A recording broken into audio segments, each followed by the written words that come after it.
नाज़रीन, इमरान खान साहब की बहनों ने बहुत सख्त बयानात दिए हैं और देखें ये हालात का तकाज़ा है जो इमरान खान साहब के साथ किया जा रहा है। अदालतें बिल्कुल इंसाफ नहीं दे रही, अदालतों के दरवाजे खटखटा के थक गए हैं। अदालती अहकामात जो है वो कोई अर्दली भी नहीं मानता, अपने जूते की नोक के ऊपर रखते हैं सिपाही अदालत के अहकामात को। तो हालत तो ये है इस वक्त पाकिस्तान में। और जो जजेस लाए गए हैं वो जजेस पहले से ही मुतनाज़ हैं, उनको लाया ही इन कामों के लिए गया है और वो अपने वही काम कर रहे हैं। चाहे सुप्रीम कोर्ट ऑफ पाकिस्तान हो, चाहे इस्लामाबाद हाई कोर्ट हो, चाहे लाहौर हाई कोर्ट हो, पूरे निज़ाम को पाकिस्तान की मिलिट्री एस्टेब्लिशमेंट ने अपनी एजेंसियों के ज़रिए से यरगमाल बनाया हुआ है और कोई भी जज इंसाफ देने की प्रॉपर पोजीशन में नहीं है। अब इसमें जो इमरान खान साहब की बहनों के स्टेटमेंट हैं, लीडरशिप के लिए सिंपल एक पैगाम है इमरान खान साहब की बहनों का। वो कहती हैं जी कि पार्टी ऐसे रिलैक्स है जैसे इमरान खान का इलाज हो गया है। जो इमरान खान का बयानिया का बोझ नहीं उठा सकता वो साइड पे हो जाए। अब अलीमा खानम ने बड़ी सख्त बातें की हैं पाकिस्तान तहरीक इंसाफ के बारे में, और अगर आप ये देखें वो एक बहन है तो वो ये बातें कर सकती हैं। एक पॉलिटिकल लीडर कभी ऐसी बातें नहीं करता। जो पॉलिटिकल लोग होते हैं वो कहीं ना कहीं गुंजाइश बचा कर रखते हैं, लेकिन ये बहनें हैं, इन्हें सियासत से कोई लेना देना नहीं है। ना इन्होंने कल को कोई ओहदेदार बनना है, ना इन्होंने वज़ीर आला ना वज़ीर आज़म, कुछ भी नहीं बनना है इन्होंने। तो इसलिए इनकी तवज्जो इस बात पे है कि इनके भाई की जान बचे और इनके भाई का इलाज हो और इनके भाई को रिहाई मिले। अब वो ये कहती हैं कि इमरान खान की सेहत पर हम पीटीआई की तरफ से कुछ होता हुआ नहीं देख रहे। अब हम ये बात करेंगे। आज हाई कोर्ट में इमरान खान के मुकदमात लगे हुए हैं। उन्होंने पैगाम भेजा था कि सीनियर वकला जाकर मेरे केसेस लगवाएं। इमरान खान के टिकट होल्डर्स जो वकला थे वो कहाँ हैं? इमरान खान ने बहुत सारे वकीलों को टिकट दिए थे ना कि इन्हें इलेक्शन लड़ाओ, क्योंकि इमरान खान जानते थे कि एक बड़ी लीगल बैटल आगे उनकी पार्टी को लड़नी पड़ेगी। लेकिन वकला ने क्या किया? हामिद खान पीटीआई के सेनेटर हैं, वो किधर हैं? इमरान खान की आंख खराब है, हाई कोर्ट के 2 केसेस में जमानत मिल जाए तो वो बाहर आ सकते हैं। हामिद खान, लतीफ़ खोसा, अली जफ़र, बैरिस्टर गौहर, ये लोग सारे किधर हैं? गौहर साहब को वैसे तो सेहत की इतनी फिक्र है, चेयरमैन है, कहाँ है? क्यों नहीं केस के लिए खड़े हुए? अली बुखारी किधर हैं? और भी बहुत सारे लोग हैं। यानी छोटे मोटे वकील जो हैं वो तो आ जाते हैं बेचारे, भाग दौड़ करते रहते हैं, लेकिन जो बड़े वकला हैं जिनको इमरान खान साहब ने नवाजा है अपनी ज़िंदगी में और इमरान खान साहब की सियासत से उनको फ़ायदा हुआ, उनमें से कोई दिखाई नहीं देता। इस पर इमरान खान साहब की बहनों ने काफ़ी सख्त बयानात दिए। उन्होंने कहा जी इमरान खान को शिफा इंटरनेशनल अस्पताल मुंतकिल करके ज़ाती मुआलिजीन और फैमिली की मौजूदगी में इलाज करवाने की एक दरख्वास्त दायर की गई है। और ये देखें, ये एक दरख्वास्त सुप्रीम कोर्ट ऑफ पाकिस्तान में रजिस्ट्रार ऑफिस में पहुंचे शाहिद खटक, लतीफ़ खोसा, मीना खान आफरीदी और बैरिस्टर गौहर वगैरह, और उन्होंने जाके वहाँ पे दरख्वास्त दायर की है। अब कोशिश तो ये है कि इमरान खान साहब को अस्पताल में मुंतकिल किया जाए और उनका इलाज जो है वो प्रॉपर तरीके से किया जाए, या कम से कम फैमिली की मौजूदगी में एक चेकअप तो हो जहाँ पे इमरान खान साहब के ज़ाती मुआलिजीन मौजूद हों और पता चले कि उनकी आंख की हालत है क्या। हमें 2 तरह की खबरें मिलती हैं। एक खबर मिलती है हुकूमती ज़राए से। अब अलशिफा अस्पताल में इसलिए इमरान खान को नहीं लेकर गए, ये इमरान खान साहब के फैमिली ज़राए बता रहे हैं और कुछ सहाफ़ी भी ये बात क्लेम कर रहे हैं। और मेरी अपनी इन्फॉर्मेशन भी ये है कि अलशिफा ने कंट्रोल होने से इनकार कर दिया था। अलशिफा इंटरनेशनल के अंदर उस तरह से पाकिस्तान की इंटेलिजेंस एजेंसियां कंट्रोल नहीं कर सकती जैसा कि वो पिम्स अस्पताल के अंदर कंट्रोल कर रहे हैं। और अलशिफा में आप बाहर से डॉक्टर भी ला के वहाँ पर इलाज नहीं करवा सकते, उनकी अपनी क्रेडिबिलिटी है, वो इलाज मुआलजा खुद करेंगे, वो जाली रिपोर्टें भी नहीं बनाएंगे। तो इस पे पाकिस्तान की इंटेलिजेंस एजेंसियों का कंट्रोल कम हो जाता है। तो वो नहीं चाहते कि इमरान खान साहब के सेहत के मामलात हों, कैद के मामलात हों, दीगर मामलात हों, उनमें एजेंसियों के हाथ से किसी वक्त भी कंट्रोल निकले। तो वो कंट्रोल जो है वो अपने हाथ में रखना चाहते हैं ताकि आसिम मुनीर साहब के जो फैसले हैं उनके मुताबिक मामलात आगे बढ़ाए जा सकें। अब यहाँ पे बैरिस्टर गौहर ने कहा कि गुज़िश्ता साल 17 मरतबा इस्लामाबाद हाई कोर्ट और 14 मरतबा सुप्रीम कोर्ट जा चुके हैं। वैसे ये तो गिन गिन के जाते हैं। यानी मेरे एक दोस्त हैं, सहाफ़ी है, वो मुझे एक दिन कह रहे थे कि ये तो हाज़िरी लगवाने आते हैं। तो उनकी बात यहाँ पे दुरुस्त साबित हो गई। बैरिस्टर गौहर साहब कह रहे हैं कि 17 मरतबा मैं गया हूँ हाई कोर्ट और 14 मरतबा हम गए हैं सुप्रीम कोर्ट। तो इसका मतलब है ये तो गिन गिन कर जाते हैं, और गिन गिन कर वही जाता है जो हाज़िरी लगाता है कि मेरी हाज़िरी पूरी हो गई है। भैया आपको अगर 100 मरतबा या 1000 मरतबा भी जाना पड़े तो आपको जाना पड़ेगा, क्योंकि इमरान खान साहब की ना सिर्फ सेहत का बल्कि उनकी ज़िंदगी का मामला है। और आखिरी मरतबा जब इमरान खान साहब की मुलाकात हुई तो उन्होंने अपनी बहन को कहा था कि ये मुझे कत्ल कर देंगे, ये मुझे मार देंगे। और जो पैगाम उन्होंने भिजवाया वो ये भिजवाया कि मेरे ज़ाती मुआलिजीन से कहो कि वो मेरा इलाज करें और इसके लिए मेरी बहनों को कहो आवाज़ उठाएं, जोर लगाएं। तो जो इमरान खान के बयानिए का बोझ नहीं उठा सकता वो साइड पे हो जाए, ये इमरान खान साहब की बहनों ने कहा। फिर इमरान खान की सेहत के ऊपर हम पीटीआई की तरफ से कुछ भी होता हुआ नहीं देख रहे, और ये बात ठीक है कि पाकिस्तान तहरीक इंसाफ कुछ भी नहीं कर सकी। लीडरशिप देख रही थी अवाम की तरफ कि अवाम खुद ही निकल के इनकलाब ले आएगी, और अवाम देख रही थी लीडरशिप की तरफ कि ये लीड करेंगे और बताएंगे क्या करना है, और फिर दोनों ही कुछ नहीं कर सके। अवाम निकली नहीं और लीडरशिप जो है उन्होंने अपने आप को 3 बिल्डिंगों के अंदर इस्लामाबाद में इंडोर धरने में मैसूर कर दिया कि हम यहीं पे बस वहीं महदूद हो गए वो। और एक और बात उन्होंने की फैमिली ने, और ये लॉजिकल भी है कि इमरान खान की सेहत के फैसले करने का मैंडेट पार्टी के पास नहीं है, ये फैमिली और डॉक्टर्स का मैंडेट है। सेहत के मामलों के ऊपर पार्टी फैसले ना करे। हम शिफा इंटरनेशनल इसलिए कह रहे हैं क्योंकि हमें पता चल गया था कि एजेंसी के बंदे डॉक्टर्स के पास पहुंच गए हैं और उन पर दबाव डाल रहे हैं। लेकिन वही बात है जो अलीमा खानम ने कही, जो थोड़ी देर पहले मैंने आपको बताई, कि वो बाकायदा एजेंसियां अपने कंट्रोल में चाहती हैं हर चीज़ को।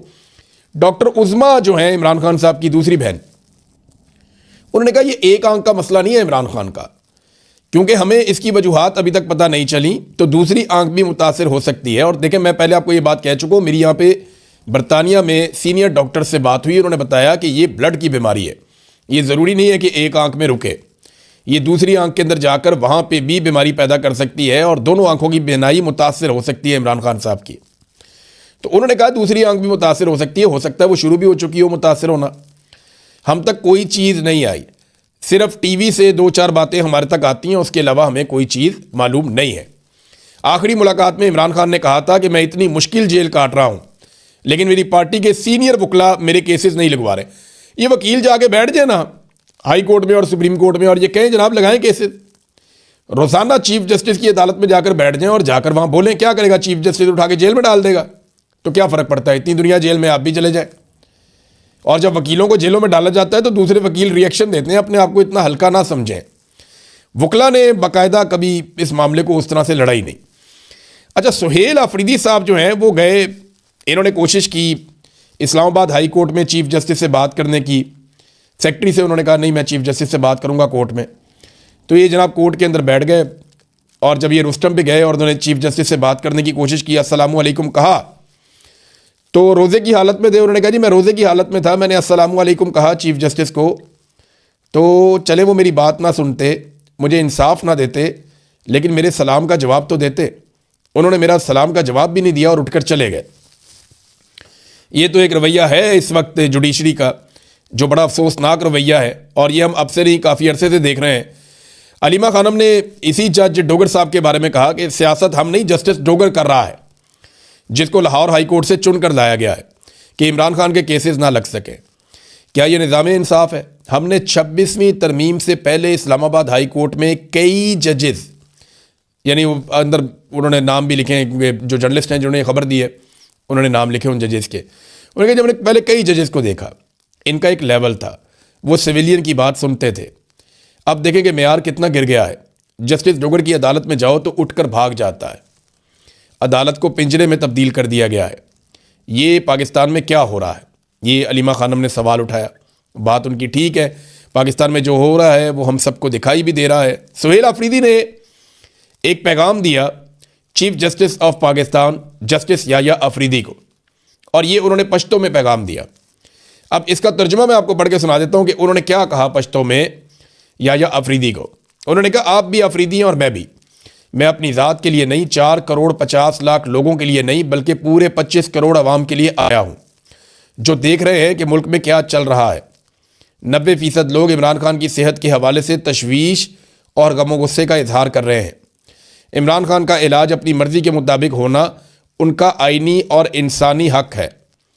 इनकी बहनें रोज़ आती जाती हैं कि इनकी मौजूदगी में इमरान खान का इलाज हो सके, लेकिन बदकिस्मती से इनको वो हक नहीं मिल रहा।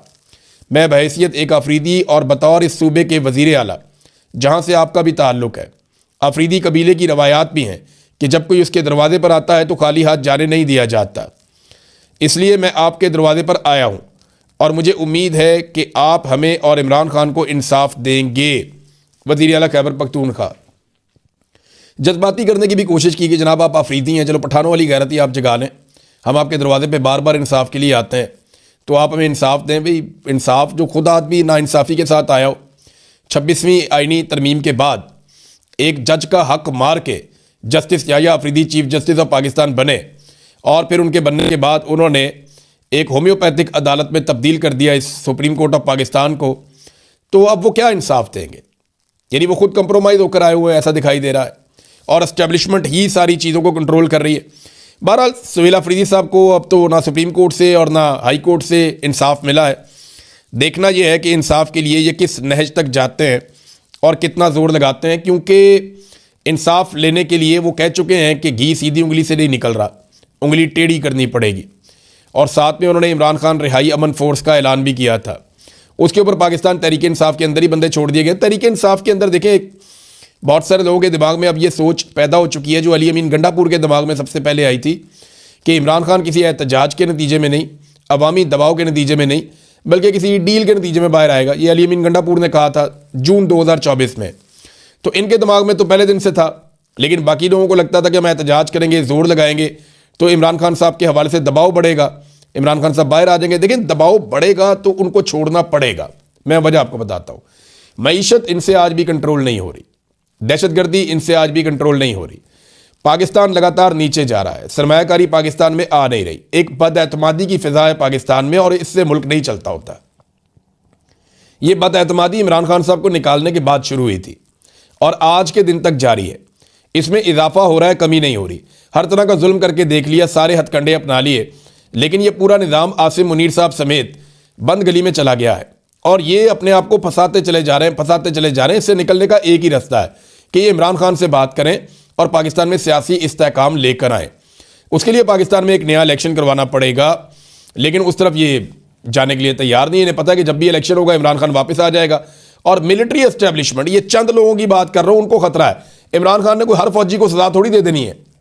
ये तो चंद फौजियों को ऐसा लगता है जिन्होंने इस्तिस्ना लिया हुआ आसिम मुनीर ने या उनके साथ चंद और साथी हैं, उन्हें लगता है कि शायद वो किसी ऐसे नरगे में फंस जाएंगे इमरान खान के आने के बाद जिससे वो नहीं निकल पाएंगे, उन्हें यह लगता है, और इसकी वजह से वो इमरान खान का और इलेक्शन का रास्ता रोकते हैं। तो अब पाकिस्तान तहरीक इंसाफ के अंदर जो है वो एक डिवाइड पैदा हुई है और पूरी कोशिश की जा रही है तहरीक इंसाफ के अंदर से ये आवाज़ उठाने की कि जो इमरान खान की रिहाई के लिए सुहेल अफरीदी ने कोई फोर्स बनाने की बात की है वो ना बने, किसी भी नाम से ना बने।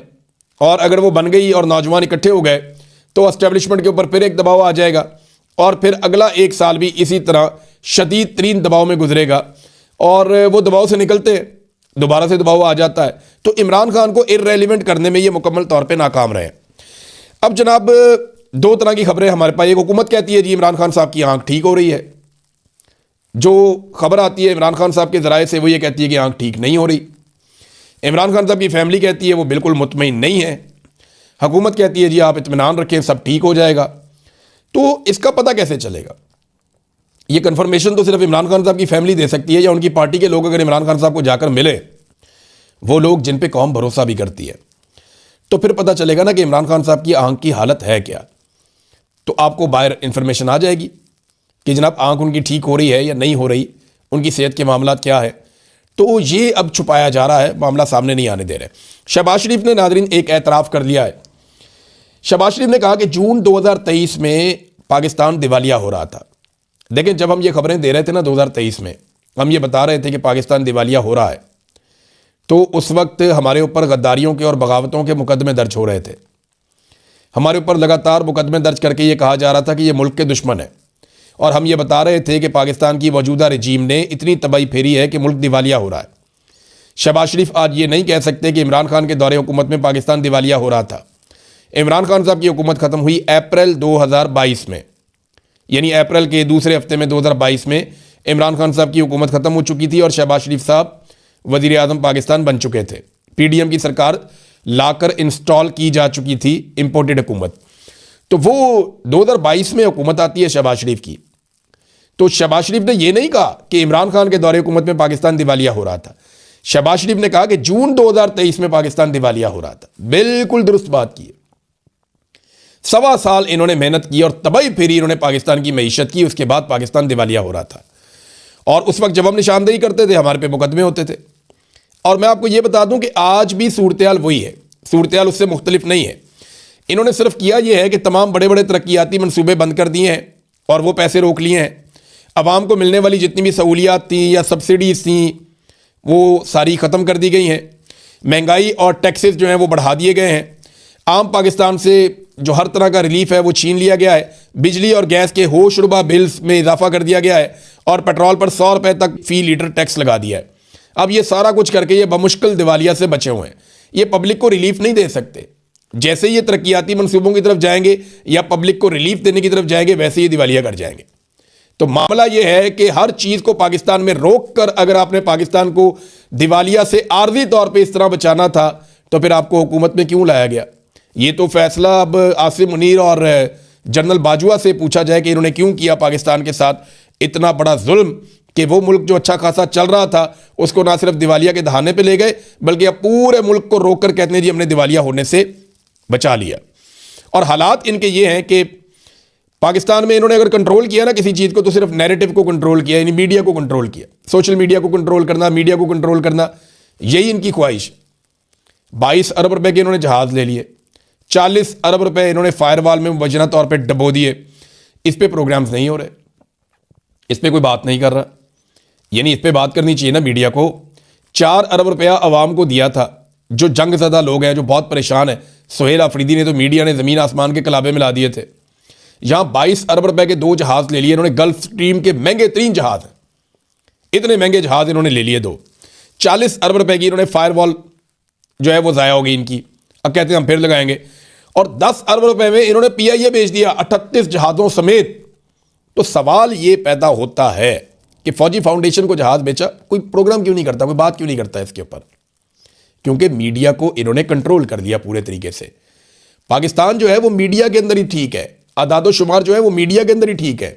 आम आदमी के सामने आप माइक करते हैं तो वो कहानी सुनाता है कि आप परेशान हो जाते हैं कि आम आदमी की ज़िंदगी इन्होंने अजीरन करके रख दी है। ये है नाज़रीन हालात। हाँ, एक और स्टेटमेंट नाज़रीन, ये डोनाल्ड ट्रंप ने स्टेटमेंट दिया है कि ईरान जल्द ऐसे मिसाइल बना लेगा जो अमेरिका तक पहुंचेंगे। देखें, ये पहले अमेरिकन को हर दफ़ा डराते हैं फिर अटैक करते हैं। आपको याद है जब अटैक किया था 2004 में गालिबन इराक के ऊपर अमेरिका ने, उस वक्त बुश थे, तो जब इराक के ऊपर अटैक किया था तब कहा गया था कि इराक में वेपन्स ऑफ मैस डिस्ट्रक्शन है, यानी ऐसे कीमियाई हथियार हैं जो दुनिया को तबाह कर सकते हैं। तब ये कहा गया था ना कि इराक के अंदर कीमियाई हथियार हैं, उनको तलफ करने के लिए हम जा रहे हैं। पूरा इराक तबाह कर दिया, आज तक वो हथियार या उनका कोई सुराग मिला ही नहीं। तो वो झूठ था, बाद में साबित हो गया। अब डोनाल्ड ट्रंप अपनी कौम को डरा रहे हैं कि ईरान जल्द ऐसे मिसाइल बना लेगा जो अमेरिका तक पहुंचेंगे, लिहाजा अमेरिका के ऊपर जो हमारा हमला है वो बिल्कुल जायज़ है। तो हमले की जो पूरी तैयारियां हैं वो हो चुकी हैं। देखते हैं ये कब हमला करते हैं और उसके असरात क्या आते हैं और ईरान किस तरह का जवाब देता है। अब तक के लिए इतने, अपना ख्याल रखिएगा, अपने इस चैनल का भी। अल्लाह हाफ़िज़।